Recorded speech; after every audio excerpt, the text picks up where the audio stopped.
Nous sommes à Louange en Moselle, chez Philippe, qui nous présente ses 2 jardins de 70 mètres carrés. Un jardin potager à l'arrière et un jardin qui évolue d'une année à l'autre.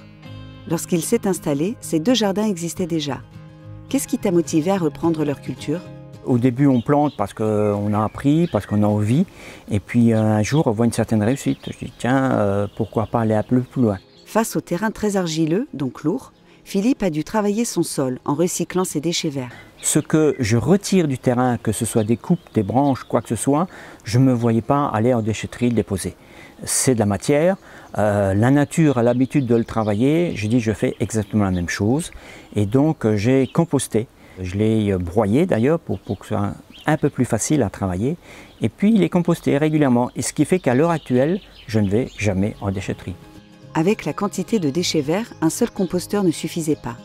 Philippe a donc fabriqué un composteur supplémentaire qu'il laisse mûrir presque 2 ans avant de s'en servir. Il recycle également ses tailles de tomates pour en faire du purin afin d'enrichir son sol.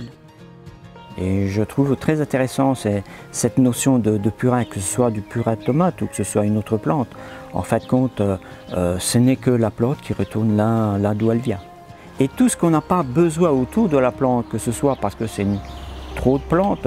C'est vrai que lorsque je plante de la salade, j'ai beaucoup de graines de salade, donc j'en mets peut-être un peu trop. Je d'épaissis l'ensemble, mais je ne jette pas la salade n'importe où. Elle retourne au compost ou alors elle reste au sol et elle améliore mon sol. C'est un cercle vertueux, je ne sors pas de la matière de mon jardin. Face à la taille assez réduite de ses jardins, Philippe a dû s'adapter et organiser ses cultures. C'est vrai qu'au début, on fait beaucoup de choses. Lorsqu'on a une certaine réussite, on veut planter plusieurs plants, mais avec un petit jardin, on ne peut pas se permettre d'en faire 10 mètres carrés. Donc c'est beaucoup plus de la liaison entre chaque plant. Mettre peut-être 20, 30 oignons, mais garder un espace à côté ou à proximité pour une autre plante. Et c'est beaucoup plus comme ceci que le terrain a évolué. En fait, quand j'ai beaucoup de plantes, mais pas en grosse quantité. En période de non-culture comme l'hiver, Philippe sème des adventices afin de couvrir le sol et le nourrir, créant ainsi de l'humus. Et que fais-tu des espaces non cultivés ? Mon principe, c'est si je n'ai pas besoin de cette partie en culture, je ne la touche pas. Je vais peut-être faire attention que ce ne soit pas trop envahissant, mais je vais les couper, peut-être les laisser sécher. Une fois qu'ils seront bien secs, et si possible pas en graines, ils seront en compost. Comment prépares-tu ton sol pour la culture ? Lorsque je travaille mon sol, l'idée première, c'est de justement que peut le travailler. J'ai appris par mes parents, j'ai appris par les connaissances que j'avais de retourner le terrain, ce que je ne fais plus. Je le libère un peu, je l'aère un peu. Et là, j'utilise la grelinette, que je trouve intéressante, parce que ça me permet de soulever le sol sans forcément le retourner. Dans un sol argileux, on a un peu de mal quand même à avoir des lombrics. Donc c'est une manière comme une autre aussi de les aider dans leur travail. Je préfère les laisser travailler d'ailleurs, ils font très bien leur boulot. Comment gères-tu l'arrosage de tes jardins ? Alors, mon eau, en règle générale, j'essaie de faire très attention. Parce que je ne peux pas disposer d'une quantité énorme d'eau. Mais par contre, je récupère l'eau de pluie. L'eau de pluie, je la récupère sur ma toiture, qui me remplit une citerne que j'ai à l'arrière de la maison, qui permet d'être relativement discret. Donc j'utilise plutôt les arrosoirs, et ce qui me permet de savoir quelle quantité je mets à chaque plant. Je sais que 100 litres vont me concerner 10 arrosoirs, et bien c'est ma dose que je vais utiliser en arrosage. Et donc mon volume de 1000 litres va durer 10 jours, 15 jours, voilà.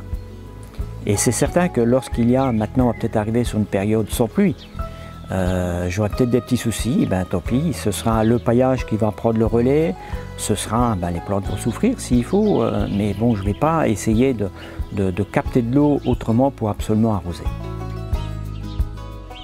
Comment conçois-tu la biodiversité dans tes jardins ? J'essaie de ne rien gêner dans mes plantations. C'est pour ça qu'il y a des papillons, des insectes, et tout ceci, j'essaie de ne pas le perturber. La seule chose que je peux utiliser, c'est effectivement des purins qui peuvent permettre de faire un léger insecticide ou des produits très simples comme le savon noir. Lorsqu'on a acheté ici, quelques temps après, on a eu des enfants, je dis je ne vois pas pourquoi je cultiverais quelque chose qui a été gorgé de produits chimiques et je vais nourrir mes enfants.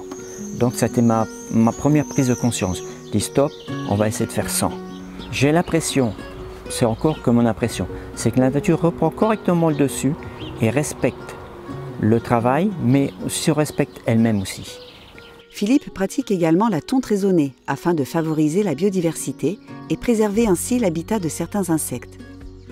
Lorsque je regarde une plante que je n'ai pas plantée, eh bien je suis content.